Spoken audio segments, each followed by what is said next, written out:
So I just wanted to do a little chit chat today, just experiencing a couple of emotions. Number one, like I've been so indecisive with posting videos and making videos because I haven't got comfortable with the camera, and I know the only way to get comfortable with it is to do it more often, but I just haven't got comfortable. Like it feels weird. And then I was trying to find places, in the house because I wanted to have a regular chit chat, but then I felt like, okay, I gotta have some light and I gotta have a background. Like, I don't know, just doing the most. But I'm gonna find my niche with recording and feeling comfortable with the camera because it's much that I want to share. And a quote that I look at daily says that knowledge is gained by what you share instead of hoarding it. And I don't want to hoard any information that I have because it could be useful to someone else. So that's been like my main thing. I just feel crazy talking to the camera. I feel like I look crazy. Then I'll be like, oh girl, you ain't looking, you looking busted. You know what I'm saying? I wrestle with myself more than anything else, but nonetheless I'm gonna put this video out there anyway. So that's been one of the reasons with my indecisiveness about making videos and not.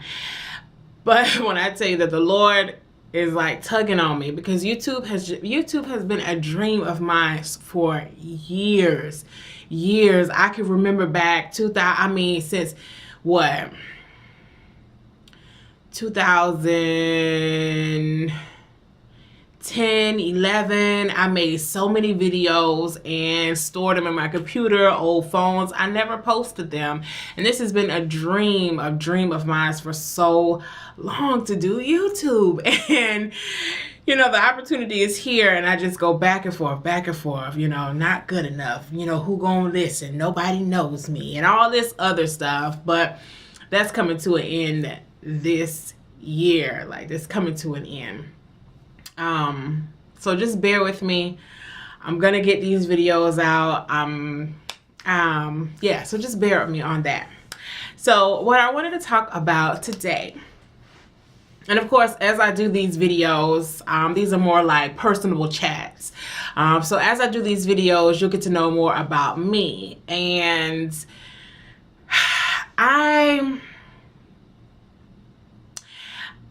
as far back as I can remember, because my memory is not the best. Like, I really don't remember a lot of my childhood, and nothing traumatic happened to me that I can recall, but my memory isn't the best. But as far back as I can remember, I've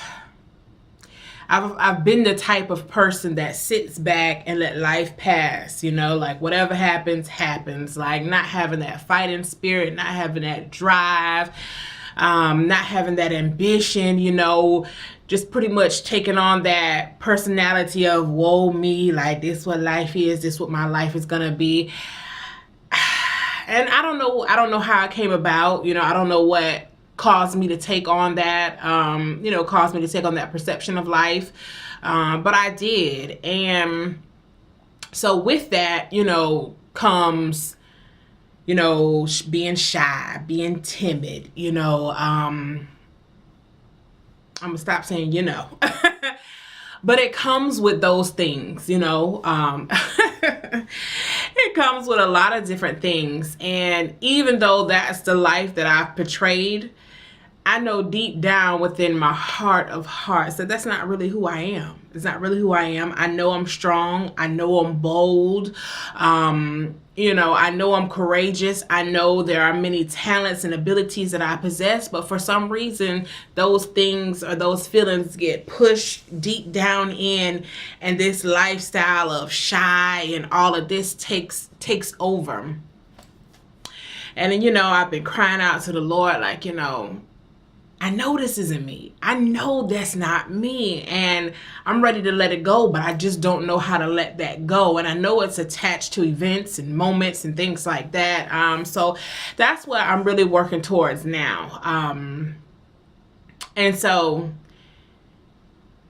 one of the things that I have struggled with, especially in the category of men, that I have struggled with is just believing too easily. And well, as far as believing too easily, like with anybody that I meet, man, woman, anybody that I meet, I always give people that benefit of the doubt. I never go into a situation like, I can't trust them. Look how they looking. You know what I'm saying? Like, I always go in clean slate, benefit of the doubt. I'm, good faith. I always go in that way. And it just seems like for men, I don't know. I've been single for 7 years now. This marks 7 years that I have been single, and I'm just like, look, what's up? But now I'm understanding. There's some things that I need to get a hold of in my life. There's some things that I need to get a hold of in my life, take control over. I'm a believer that what you don't control has the right to control you. And it's crazy because, even when you know things, like, even though I know what you don't control controls you, even though I know that my emotions still control me, I don't know how to get a hold of that until now. So anyway, like I said, with the category of men, I'm always just trusting and believing, probably hence the reason why I've been single for 7 years, just gullible and naive. And along with being that single for 7 years, I never really embraced the fact, hey, I'm single. Being single is an opportunity for personal growth. Being single is an opportunity to really get to know you, find out what your likes are, your dislikes are, find out what your strengths and weaknesses are, what goals and ambitions. Like, I never took it on like that. I took on being single as, I guess, this just it. Don't nobody want to be with me. You know what I'm saying? It's all about that mindset. It's all about the mindset. And I looked at single as that. I looked at single as something's wrong with me because nobody wants to be with me. And people can read that. People can read that off of you. And it's taken me a long time to get to the point where I'm like, you know what? I embrace being single because there are things that I need to work on for myself, for my benefit, not for anyone else, but for my benefit. And one of those things was to stop being so naive. And so I was in a particular situation where a person would go and come, and, let the situation, it would be like each time, I would let the person come back. And it's not like we were steady dating or anything like that, but, just having conversation. I'm a big conversation. I'm a big conversation person.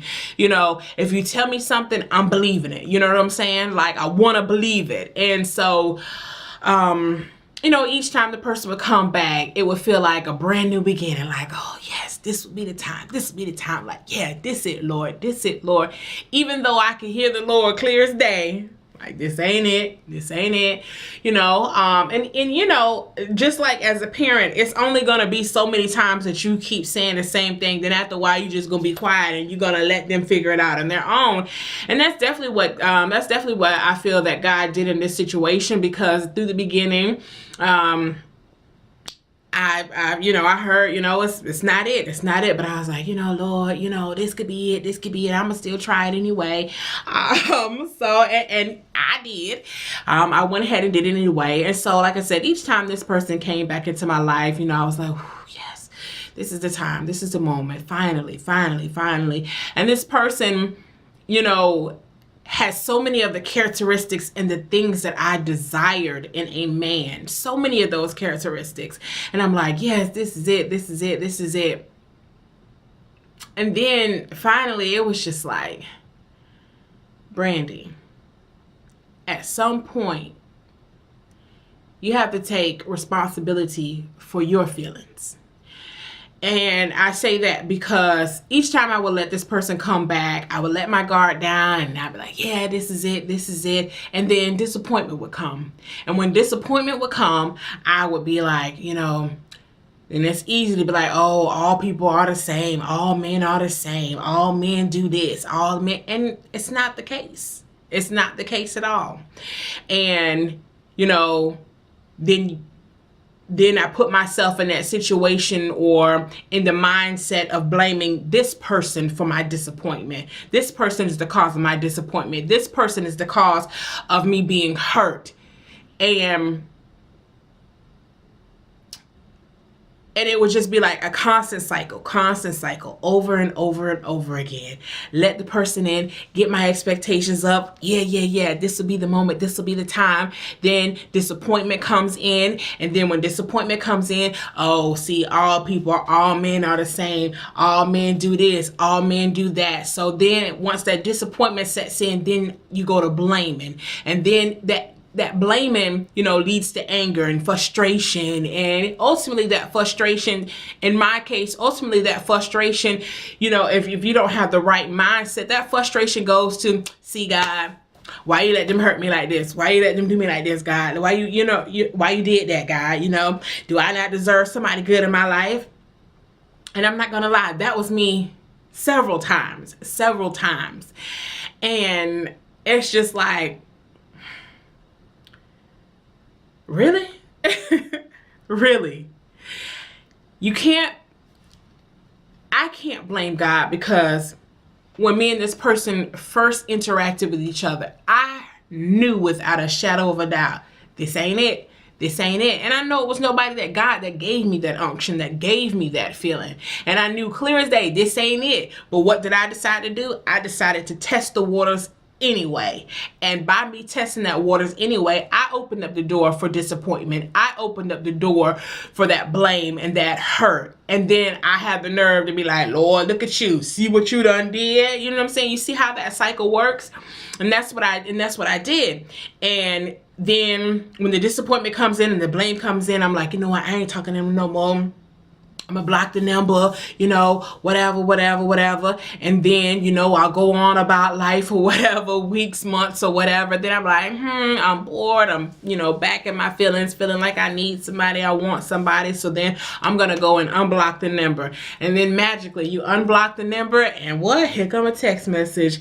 Hey, stranger, how are you? Or, it's been a minute, how's everything going? And then you think, okay, I'm strong enough to be like, I'm strong enough this time. I said this time, I'm not going to make the same mistakes. I'm strong enough. So this time I'm going to answer the text, but I'm just be like, I'm going to be nonchalant about it. Like, hey, I'm good. How are you? Just keeping it real basic. And you can go a couple of days, maybe even a couple of weeks with that. And then those emotions start getting the best of you, and then you find yourself back with those high expectations, back in that position where, oh yeah, this is gonna work out, this is gonna be it, this the moment, this it, and then you get disappointed yet again, then you get the blame yet again, the hurt, and it's a continuous cycle. Then they go back on the block list, back to, Lord, why you let this happen to me? Then back to, a couple of months, you going just fine, just steady. Then you unblock, and it's a continuous cycle, And each time you thinking to yourself, oh, I'm stronger this time. This time, I'm not going to give in. This time, I'm not going to answer that phone call. This time, I'm not going to answer the text. And you can believe it with all your heart, all your might, with every being in your body, because that is exactly what I did. Every time I believed it with every being in my body, like, this is it. This is the time. I know it. I've had some time to myself. He's had some time to himself. He knows what kind of, he knows that I'm a great person. I'm a great catch. I know that he is. This is it. This is the moment. And yet it's disappointment yet again. And so I was like, oh my gosh. I don't think I have any more room for disappointment. I don't have any more room for disappointment. I don't have any more room to be like, oh, Brandy, maybe it's because you too big. Maybe it's because you're not pretty enough. Maybe it's because you don't have this. And I don't have time for that anymore, because there are so many things that I want to do in life. There are so many things that I want, and I can't get to those things from a broken standpoint. I can't get to those things in a disappointed mindset. Like, I just can't. I don't have any more disappointment left in me to give. So finally, this time came around, and it was just something different. It was just something different about this time. This time, when you tired of a thing, it doesn't, when you're tired of a thing and you're ready to be done with a thing, there's no room for disappointment. There's no room for disappointment. The only way in my situation, and when I'm speaking, I know I'm speaking like regular, like I'm speaking about other people, but I'm speaking about myself. And as you can see, when I start speaking about something, I get passionate and yeah, but you'll see that along the way. But in my mind, I'm thinking, the only way disappointment can come in, or the only way disappointment has a foothold, is when you have high expectations, when you have expectations of a thing, when you have opened your heart up, subjected your heart. That to me is when disappointment has room to come in. But when you have closed up that thing in your mind, when you have closed up that thing in your heart, and I'm not saying when I say closed up that thing in your heart, like closed up that door of expectation in your heart, not hard in your heart or anything like that, not hate or anything like that, but when you have come to terms and you start to understand that you matter, that your feelings matter, then that's when you close up that door of expectation in your heart. And when you've closed that up, when you've come to terms in your mind, I feel like there's no way that disappointment can come in, because you're not expecting anything. Exchange words. And usually, I don't like to call people out, and I guess that's that timidness that I need to get rid of, but usually I don't like to call people out. But when you're done with a thing, and when you're tired of a thing, and when you just can't take the foolishness no more, then that's where I get to calling stuff out. And it takes a lot for me to get to that point. And when I get to that point, that's usually when I'm mean, and not that it's my goal to be mean, or maybe truthfully, it's not mean. Maybe that's my mind trying to tell me that that's being mean, because that's out of the norm of the timidness that I usually portray. But that's when I start, coming back. Everything that you say, oh, I gotta come back. And I'm not saying to come back like, like no crazy stuff, but a comeback like, if you lying, I'm calling you out. You know what I'm saying? And that's when I come back with that. And so we had exchanged words, and it was just the comebacks that he was giving didn't even make sense. It didn't, like, did you read this before you wrote it? And I'm not bashing men or anything like that, but did you read what you wrote? Did you read what you wrote before you wrote it? I mean, and it just got to the point where me saying something back ain't even worth it. It's not even necessary, because at this point, I understand my value in the situation. At this point, I understand, hey, it's never going to be anything, and I'm okay with that. I'm okay with that. Matter of fact, I'm happy about that. I'm happy that I finally came to terms with it. And it took this situation for me to truly understand that I'm responsible for my feelings. I'm responsible for that feeling of, for that feeling of disappointment, because when it happened the first time, you let your guard down, like you said, you thinking, oh, this is it. You let your guard down. So that first time, all right, that first time, that's on him. Second time come around, it may have went over your head. That second time is on the fence. It's both of you. But anything after that, you are responsible. You're responsible for that, because if this is a repeat offender in your life, if this is a repeated person doing the same thing that constantly makes you feel disappointed, that constantly makes you feel sad, or that constantly makes you feel anything negative, anything that's not uplifting you, then you're responsible for them. That responsibility has shifted from that person now onto you. You are responsible if you are going to continue to allow someone to come in and take something from you. You're responsible for that. And it just finally dawned on me, like, finally, Brandy, like, finally, you're responsible for that disappointment, not him. You're responsible because you are the keeper of your heart. You know what I'm saying? Like, you have the ability to stop this. You have the ability, and if you choose not to stop it, you can't fault that person. It's on you. And so it finally went off. It finally went off, and I just felt that sharing this could really help somebody else out there. Because, I mean, who doesn't desire to be in a relationship? You know, who doesn't desire to, you know, have someone to talk to, go out with every now and then, feel like a woman? Who doesn't desire that? We weren't born to be alone. We weren't meant to be alone. You know what I'm saying? So it's natural to desire companionship. But at what level? At what level? And it's just like a relief. It's like a relief came over me. No disappointment, no anger, no sadness, a relief. A relief came over me. And I'm pretty sure God was like, finally, honey. And so I just wanted to share that. And I guess so many times before, what stopped me, because I was like, well, you know, what if I, you know, go ahead and end things now? Then he have a change of heart, and then he turn around and then he see that I'm the one. Then he gonna be like, oh no, she stopped talking to me. She cut things off. You know what I'm saying? And then I'd be like, oh, then I done missed out on an opportunity. That's just confusion. It's just a way to keep you in that circle, and a way to keep you in that same circle of disappointment, circle of thinking all men are the same, circle of thinking, you know, God don't want you to be with nobody. It's all just a part of that chaos, just to keep you bound, to keep you thinking that, oh, this is how it's always gonna be. But it's not. That's not the case. There is someone out there for you, just like there's someone out there for me. And truly, I believe, you know, before, when people be like, oh, it'll happen when you don't expect it. I'm like, well, shoot, I ain't been expecting it yet. You know, like, what's up? Why it hasn't happened? But I honestly believe that when you start focusing on yourself, when you start focusing on you, building up you, strengthening up you, that's when you least expecting it, because you're busy focused on you. And so that's focus on you. That's all that's the main goal here.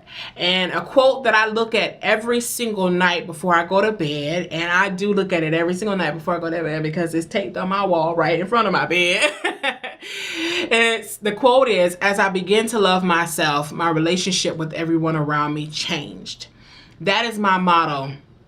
Not no New Year's resolution, none. That's my motto for life. As I begin to love myself, my relationship with everyone around me begin to change. So I hope somebody was able to grab something, a snippet, something from this situation. Please leave any comments down below. Share any experiences that you've had. You know, just share. If you've overcome, if you're going through, just share. I want to keep this positive and uplifting. Don't forget to like this video, subscribe to my channel if you like, and stay tuned for more content coming out. All right, guys, see you later.